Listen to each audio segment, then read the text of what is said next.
আমি উইগ নিয়েছি, এখনো লেস কাটা হয়নি। এখন আমি তোমাদের দেখাবো কিভাবে আমি কানের ছিদ্র কাটি এবং সামনের লেস ট্রিম করি। প্রথমেই আমি চুলের রেখার কাছাকাছি কাটবো, কিন্তু একটু মার্জিন রেখে দিব, প্রায় 1-2 সেন্টিমিটার। আমি সরাসরি কাটবো না, বরং জিগজ্যাগ স্টাইলে কাটবো, অর্থাৎ ওপরে নিচে করে কাটবো। সব সময় বেশি লেস রেখে কাটাই ভালো, কারণ পরে কমানো যায়, কিন্তু একবার কেটে ফেললে আর ফিরিয়ে আনা সম্ভব না। এখন এই দেখো, আমি লেস কেটে ফেলেছি। দেখো কতটা কাছাকাছি কেটেছি। এখন কানের জন্য জায়গা তৈরি করব।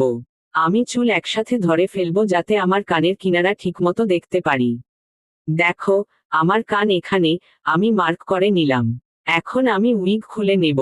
এই পুরো অংশটুকু কানের জন্য কেটে ফেলতে হবে, কারণ এটা বাঁকানো। দেখলে মনে হবে অনেক কাটা হচ্ছে, কিন্তু ঠিক হয়ে যাবে। এখন কানের জন্য ছিদ্র কেটে ফেলছি। Snip snip. এই দেখো, আমার দুটো কাটা অংশ। এখন আমি উইগ লাগাবো।